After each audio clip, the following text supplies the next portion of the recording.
mặt 10.000 đồng một chiếc. Các tấm to, các tấm nhỏ 15, 20, 30 và 40.000 đồng. Bàn chải đánh răng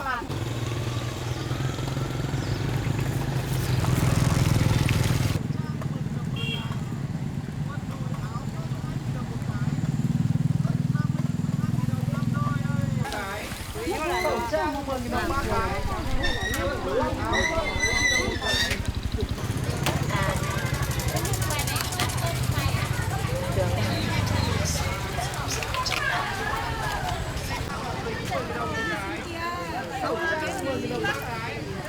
Quần đùi áo 5.000 đồng một cái. Tất nam nữ 2.000 đồng 5 đôi đây. Cái gì? Thanh lý.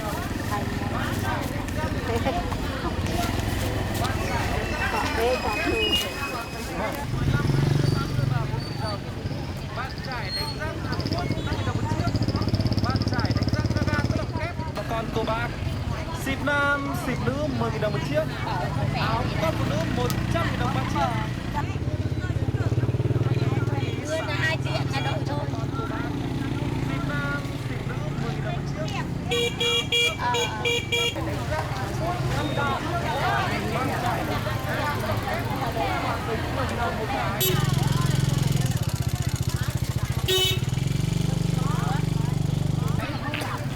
Nam nữ 2.000 đồng một đôi đây. Thanh lý sàng giảm giá cho một con tô bát. 10.000 đồng một cái. Khẩu trang 10.000 đồng 3 cái. 20, 30 và 40.000 đồng. Bạn trải đánh răng Hàn Quốc 2.000 đồng một cái. Quần đùi áo 2.000 đồng một cái. Tất nam nữ 2.000 đồng 5 đôi đây. Thanh lý sàng giảm giá cho một con cô bác. Áo cấp phụ nữ 100.000 đồng. Đang đến thằng Ngô đấy. Khăn mặt 10.000 đồng một chiếc. Các tấm to, các tấm nhỏ 15, 20, 30 và 40.000 đồng. Bạn trải đánh răng.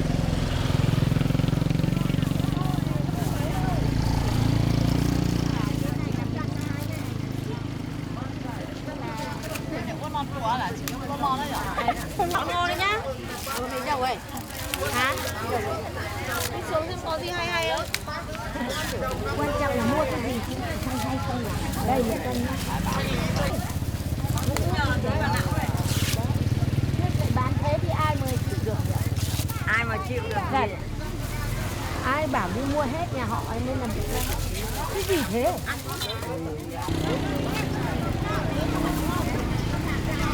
con này.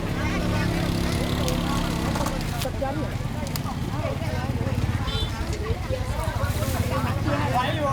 Không đâu. Đất dưới à? Bạn trải đánh răng Gaga có độc kép. 10.000 đồng một cái. Khẩu trang 10.000 đồng 3 cái. Quần đùi áo. Về cân cá của trẻ nó cân nặng là 58.000. Không câu liên liên của trẻ gì đó. Đấy các trò chơi tổ đó. Quả 60.000.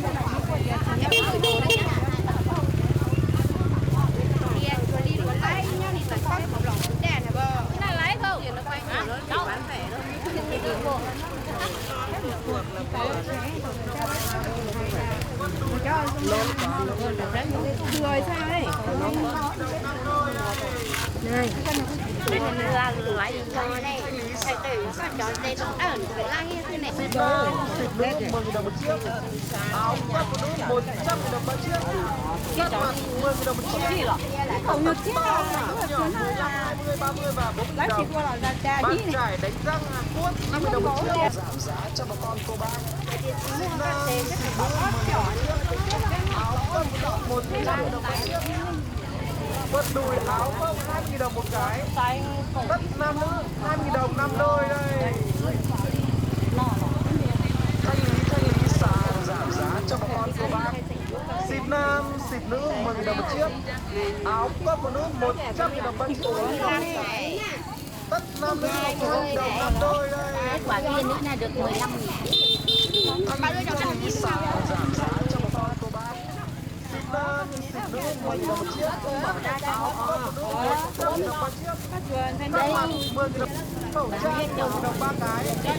Quần đùi áo 10.000 đồng một cái. Tất nam nữ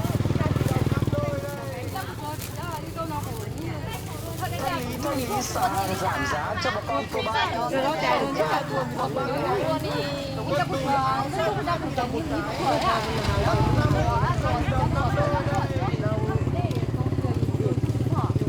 Thanh lý sàng giảm giá cho bà con cô bác.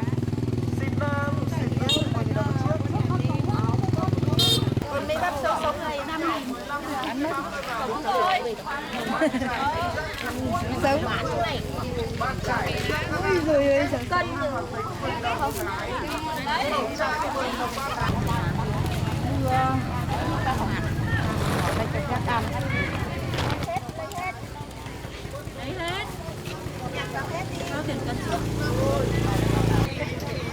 Mặt trượt của máy ăn cả năm. Đó tiền cân. Không mà ăn được đấy đâu. Ồ.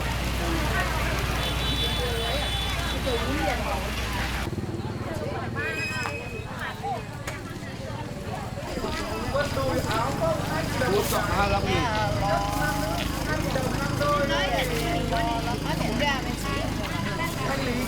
sàng giảm giá cho bà con cô bác.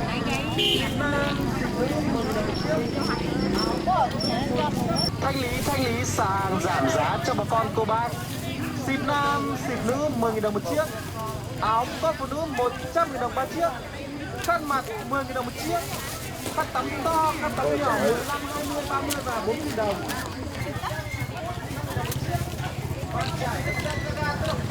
Khăn mặt tính 10.000 đồng một cái. Khẩu trang 10.000 đồng 3 cái.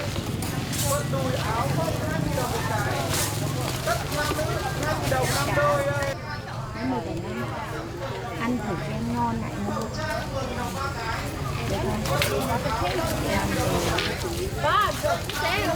tìm tôi nó có nó lên. Đó chị này. Rất xuống. Cái này hợp.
Bye.